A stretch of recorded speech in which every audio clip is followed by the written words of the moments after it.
Olá, meu nome é Maria Amélia Aragão Souza, curso História na Universidade Federal de Sergipe, UFES. Minha pesquisa foi orientada pela professora Célia Costa Cardoso, da UFES.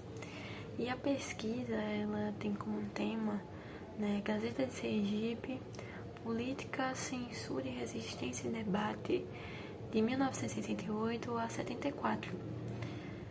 Então, a fonte primária é a Gazeta de Sergipe.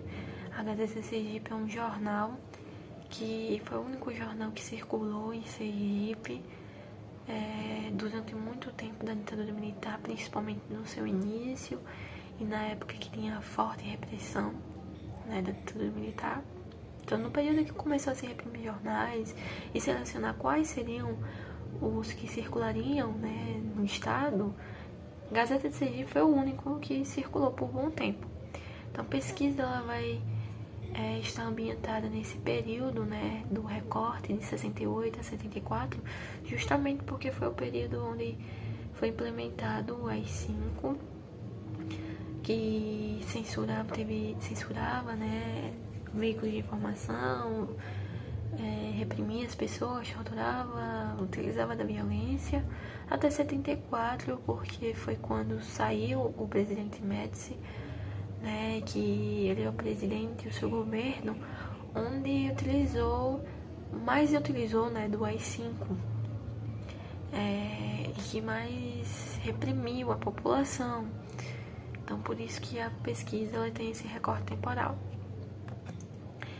E, enfim, o contexto para a ditadura em Sergipe, ele é muito parecido com o contexto geral, até porque o Seixas Dória, que era o governador de Sergipe, ele era um forte apoiador do João Goulart, que foi o presidente que foi deposto pelos militares, Então, ele era um grande apoiador aqui em Sergipe das reformas de base de João Goulart e queria também implementar isso no estado. Então, as reformas agrárias, educacionais, tributárias, que foram vistas de forma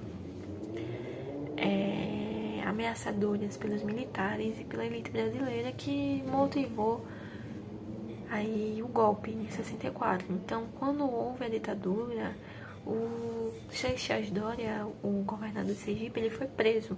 Ele foi levado para Fernando de Noronha. E a Gazeta de Sergipe, ela era forte apoiadora do Seixas Dória, do João Goulart. Então é meio contraditório, porque a Gazeta de Sergipe ela foi escolhida para vincular a informação do sistema do governo dos militares aqui em Sergipe, sendo que ela tem esse passado aí meio obscuro, meio desalinhado com as ideologias dos militares, alinhado à esquerda, tanto que na década de 50 o jornal foi intitulado como Gazeta Socialista. Depois eles mudaram para a Gazeta de Sergipe, mas até então o nome era Gazeta Socialista. Mas a Gazeta de Sergipe, a gente vai meio que pesquisar sobre isso, que por mais que ela tivesse essa forte ideologia da esquerda, seu principal foco realmente era ter a sua vinculação forte e presente no estado. Então a política ela meio que foi desconsiderada em muitos momentos, não só como esse, ela era desconsiderada em prol do poder. Então, se fosse possível tirar sua característica principal e ser alinhada a quem estava no poder, isso era a política deles. Então, alinhar-se àqueles que estavam no poder na época. Mas, por mais que eles estivessem em vigor, isso não quer dizer que eles não passaram pelo crivo da censura e por muitos obstáculos e dificuldades que geraram instabilidade aí no periódico e que fizeram com que viesse uma provável extinção da Gazeta, que não vai acontecer, mas houveram tentativas para isso, como no dia 13 de janeiro de 69, onde a Gazeta foi tocada a fogo. Na época não se falava sobre isso, mas posteriormente, após a ditadura militar, com os depoimentos e etc dos editores, foi que foi vinculado essa ideia de que isso foi uma tentativa pelos militares de acabar com o jornal, né, a censura acontecia diretamente, né, muitos censores iam ao jornal, o próprio Orlando Dantas no jornal fazia sempre esse apanhamento, né, do que estava sendo produzido aí no jornal. Desculpa. Então, o crime da censura existia também tentativas para acabar com o jornal. Essas pesquisas também tem um aporte aí da Carla Darling do Reis, que vai pesquisar sobre isso, né? Ela que dá essa vinculação do fogo na Gazeta e dos depoimentos que são dados pelos editores, em que eles vão falar que o fogo na Gazeta em 69 foi uma iniciativa dos militares, né? E a metodologia do meu trabalho, ela vai primeiro, inicialmente, analisar os jornais de 68 a 69 para tentar compreender, né, quais são os eixos temáticos que estão mais vinculados à ditadura militar, para tentar entender um pouco sobre a opinião da Gazeta em relação ao governo militar. Então foi visto que de 68 a 69 foi muito vinculado o governo dos militares, com um total de 180 editoriais, acerca de opiniões, acerca de informações dos militares, né, central. A economia, em segundo lugar, com 90 editoriais sobre, e a política sergipana, com 82 editoriais sobre. Então, a partir do momento em que foi selecionado quais os eixos temáticos mais direcionados à pesquisa, que a pesquisa tentava buscar, foi que foi ampliado, né, até 74, e aí ao todo foram analisados 577 editoriais com esses eixos temáticos, né, militares, economia e política de Sergipe.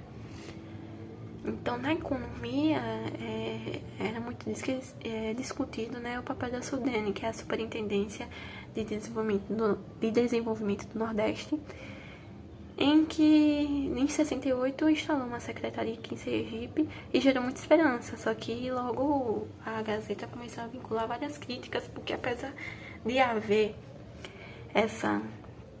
a superintendência aqui, eles não estavam tanto focados no desenvolvimento em Sergipe, o que fez com que a Gazeta veiculasse muitas notícias de pressionar o governo local para, não vamos depender tanto do governo federal, vamos tentar iniciativas aqui, locais, que tentem visar o desenvolvimento econômico, vamos estimular nossos pequenos produtores, nossas indústrias, criar indústrias, um estado extremamente agrário na metade do século XX, né? Não só o estado como um país, explorar os minérios como potássio, que o estado é rico em potássio, em petróleo. Então, não tá bom a gente depender tanto da SUDENE e dos investimentos federais. Mas isso não deu muito certo. Não aconteceu. Foi uma crítica que foi muito embasada nesses editoriais na questão econômica na Gazeta de Sergipe. Já na educação, o quadro em Sergipe era péssimo. De 64 mil alunos matriculados no ensino primário, só 8 mil chegavam ao quarto ano, além do fato de que existiam escolas primárias, porém existiam 55 escolas primárias para atender 880 mil alunos, né, de acordo com dados da Gazeta, que foi vinculado aqui durante o ano de 69. Além do fato de que muito poucos profissionais eram formados na área, né, e que a remuneração era muito baixa. E assim como no país, aqui tinha como foco a educação na formação de trabalhadores, na mão de obra, né, e aqui em Sergipe também houve uma proposta de se pagar uma taxa, né, nas escolas públicas, o que foi amplamente divulgado na Gazeta e amplamente criticado, né, porque aí isso restringiria a população pobre de ter acesso à educação. E a reforma universitária, que aconteceu em 68, também impactou aqui o estado de Sergipe, tanto que foi o ano da reforma universitária, atingiu Sergipe, porque também foi nessa época que foi criada a primeira universidade federal, e a única que existe, né? Então esses debates tá muito focado na Gazeta de Sergipe, e aqui no trabalho ele é mais aprofundado sobre as perspectivas, o posicionamento da Gazeta em relação a essas reformas. Com o João Andrade Garcês, que ele entra em 70, ele vai mudar um pouco o quadro econômico, e a Gazeta ela vai elogiar muito ele, né? Então a gente percebe que a Gazeta tem sim um posicionamento, ela crítica, e quando ela tem que criticar e falar mal, ela fala, e quando ela tem que elogiar, ela elogia, né? Mas ela critica mais quando é direcionado aos governantes locais. Ela não tem um posicionamento crítico forte como o local, num contexto mais geral.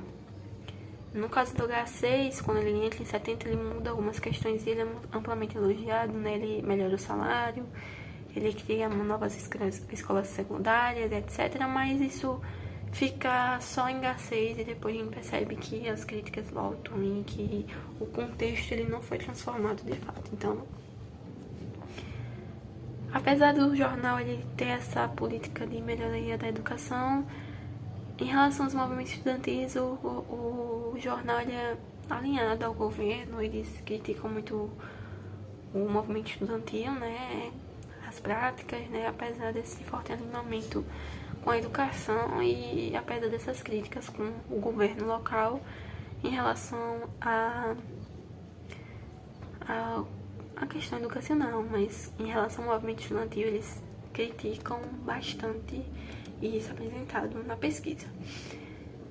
Outra questão é que o Lorival Batista era o governador que estava presente, né, durante esse recorte temporal da pesquisa, né, de 68.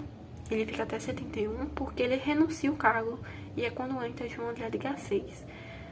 Nós percebemos que há essa crítica indireta no governo militar através dos comandos locais, porque muita característica que é criticada pela Gazeta presente nos governos locais é a característica do comando central, né, dos militares.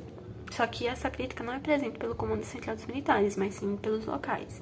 Então, Lorival Batista ele é muito criticado pelas suas obras faraônicas, como o Batistão, que foi gasto muito dinheiro, e quando a gente vai ver na questão da educação, falando anteriormente, não há esse enfoque pelo Lorival Batista. Só que essa é uma política que era característica do governo militar. Então, como assim você critica isso na questão de Lorival Batista, mas nos militares há certos elogios diretamente, né, frequentemente, e que esses aspectos também são presentes dos militares. Então, por que há essa passada de pano, né, basicamente? Porque essas características é a base do governo. O Lorival Batista está fazendo isso porque é a base do governo militar, né? Então, quando vai se embasar essas críticas acerca das obras faraônicas e etc., por que você também não embasa referente ao governo militar? Porque havia, sim, esse alinhamento com os militares e esse enfoque da crítica militar é diretamente substituída, distribuída, né, para o governo Lorival Batista. Então é isso, a pesquisa basicamente é isso, abrange esses tópicos, né. Muito obrigada para quem prestou atenção, quem se envolveu com a pesquisa. Abraço, até mais.